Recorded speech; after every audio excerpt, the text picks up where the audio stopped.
Hey, what's up guys? My name is Jurijs and welcome to today's video. Welcome to the Nano Aquascaping gallery, folks. I'm super excited to present you every week a new making of tutorial. But first, let's go through all of them and then dive into today's video.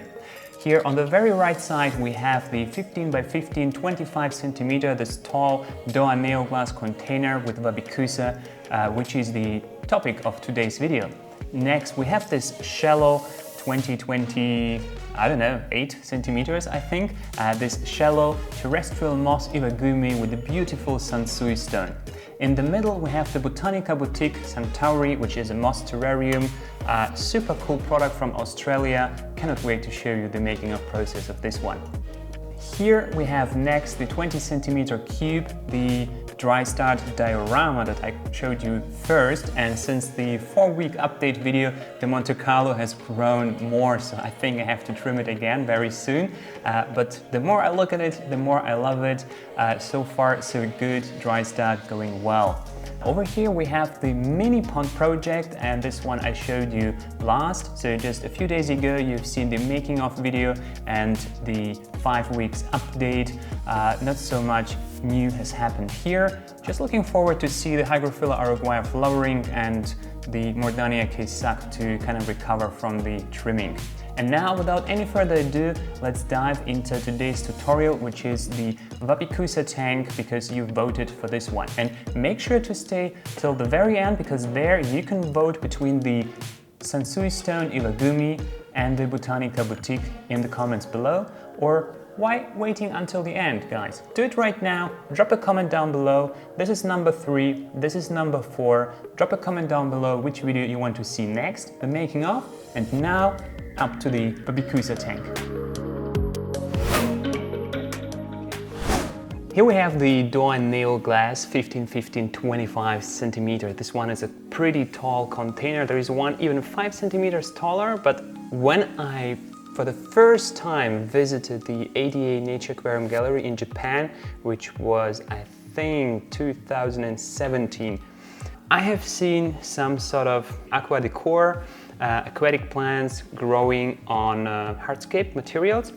Back then, that was not the DOOA brand, it wasn't developed yet back then, but they already had some sort of glass containers that look like this, and they had crypts and Bucephalandras and ferns and Anubias growing in those small, I don't know how to call it, aqua terrariums. And if we have a brief look in the new Made in ADA book, or the DOOA concept book, we have specifically some very nice crypts growing in those DOOA containers. And when I was recently at Tropica headquarters, I saw some really nice AquaDecor growing on lava rock and buckwood, and I thought, hey, that would be the perfect fit. So I got myself a selection of Cryptocoryne Petchii growing on lava rock. In 2 units, Bucephalandra Wavy green growing on lava rock as well. So the container, I'm going to fill in some substrate, but first, before we do this, let's open the lid. They come with a little lid. They have some little rubber stickers around the corners, and they stick a little bit to the corners, which makes it, I don't know, more secure, so it doesn't easily slide off. So we're going to use these 2 units and figure out afterwards what we do with these remaining ones. And in addition to this AquaDecor, I have over here some moss from the previous layout that I did for the Botanica Boutique, that little moss terrarium. So for that I selected some terrestrial moss just in the area around my place, and those are nice patches, and I will just put on top of the rocks. They will get some moisture from the ground. There will be a little bit of water inside, and yeah, because I don't want the tank to be bare bottom, I will put in some gravels. For that purpose, I have the DOOA Tropical River Sand. The reason I'm using the DOOA Tropical River Sand is not because it's the same brand, to be honest, but for a practical reason. The practical reason is the grain size. I have a very thin net. It's a very small grid, so when I want to clean this container, because there will be no water inside, I want to once in a while remove the AquaDecor from the container, wash it, clean the container, put the gravel back in. That wouldn't be possible with a very fine grain sand that would be sticking everywhere. So that's why I go for that one. And don't tell my fiance I'm using this cooking device for my hobby. Let's get some of the DOOA tropical river sand inside the Neo Glass. I just need a very thin layer, just cosmetic layer, you know, 1/2 centimeter.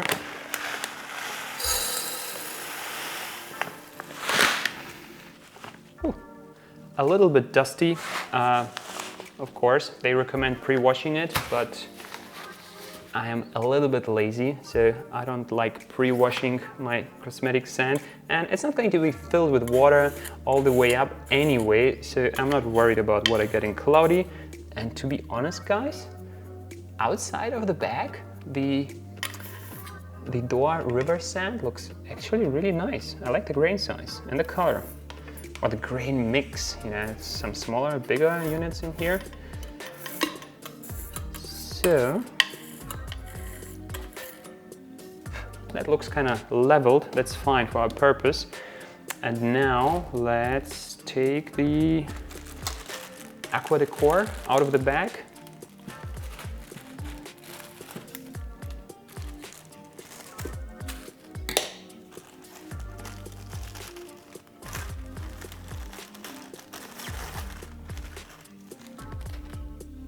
Wow, so lush, amazing.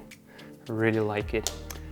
What I'm going to do now is to remove some leaves that are falling to the front or that are standing up too much in the back. I want it more compact. I think that's good. Let's put it inside. The contrast of the red lava rock and the DOOA river sand, really like it. Looking good. So, and now let's see how the Bucephalandra fits inside. That one is cool, I like it. Also a lot of small growth on the side. And that one will go inside just like this.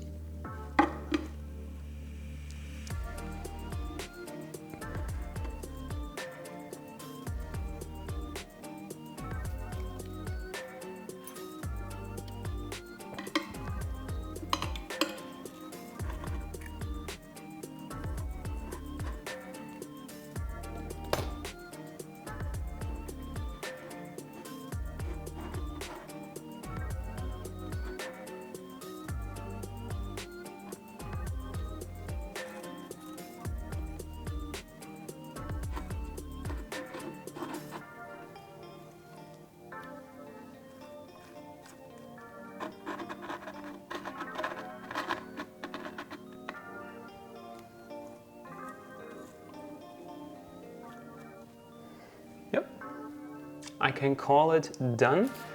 Next, I have to add in the moss, like I originally wanted to do.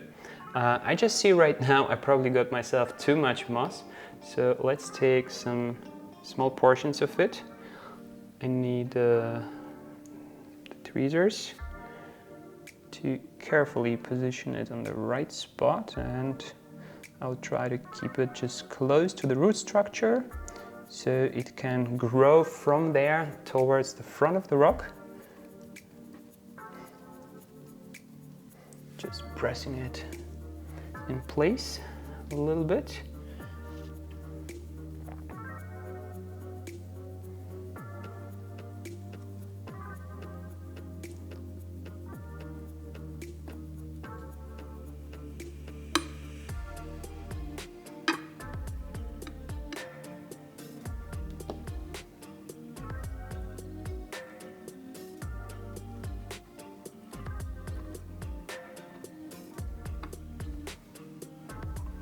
Wow, really like how it looks like already.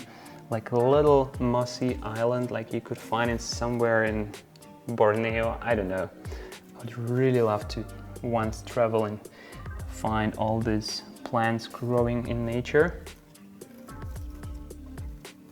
And right now the Bucephalandra is a little bit, how to say, directed towards the front because it is tilted a little bit to the front, but it will lift up itself towards the light source that will be in the top.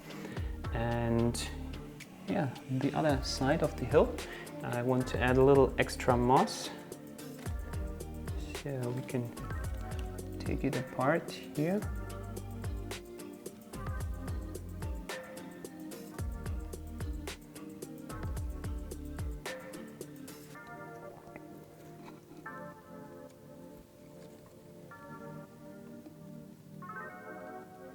Because I don't want to cover up the entire rocks with moss, I want them to remain visible.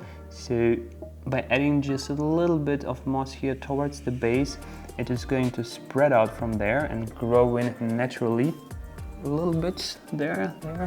I think it already looks quite fine. We have some of the roots here. This we can put down in the gravel and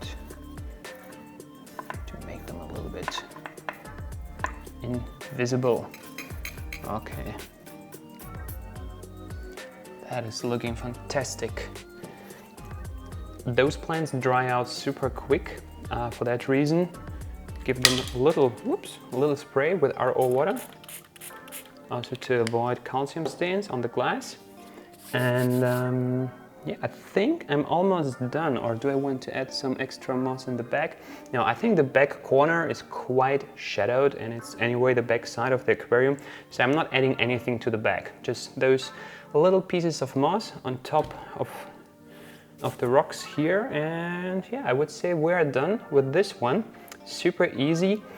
If you want to replicate this type of terrarium, or I don't know how to call it, aqua terrarium, I highly recommend you get the glass and you go into your local shop that sells aqua decor pieces like this, so you can see how they actually fit inside. And a little pro tip here: if they don't fit in perfectly, lava rock is the most easiest rock to be modified, and you can just, just chip off, break off little pieces of lava rock. You can make the rock smaller so it fits inside nicely. Yeah, by the way, are you interested how to create aqua decor like this yourself? Let me know down in the comments below. The quick version is you take the lava rock, you take the plant, you attach it on top. You can use a rubber band, you can use super glue, you can drill a little hole and then stuck the plant in this hole, and then just basically let it grow like in a, I don't know, like in a hydroponic system or like an aqua terrarium with a little bit of water, high humidity, enough light. I can do a more in-depth video if you're interested. Just let me know in the comments below if that's something you want to learn more about. I could basically just go to Tropica and film the process, how they do it. I think that would be fun. Let me know. That one is done. Let's fill in a little bit of water and seal it from the top. To fill up with water, I'm using water from one of my aquariums, and the reason for this is it has no chlorine because it's all RO water. It has been restored with minerals to a good amount of minerals. Also because it's water coming from an aquarium, it has some nutrients in it and some bacteria, so we get some healthy sort of mini ecosystem going on here. And now let's just pour it on top of the Cryptocoryne Petchii. It's going to slow down.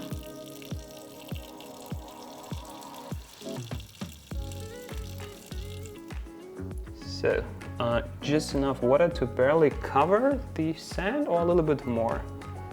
I'm really curious how much water is needed so the lava rock can soak up enough water. I guess I will fill in just a little bit more.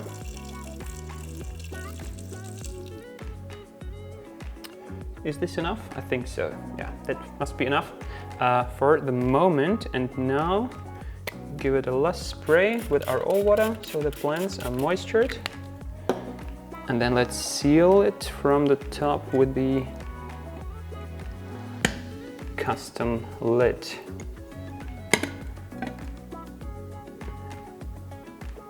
Okay, there we have. It's done.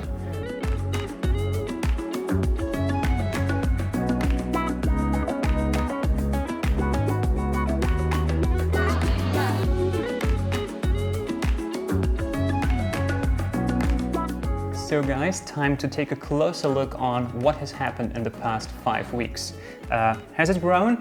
Not really, not so much has happened, to be honest with you.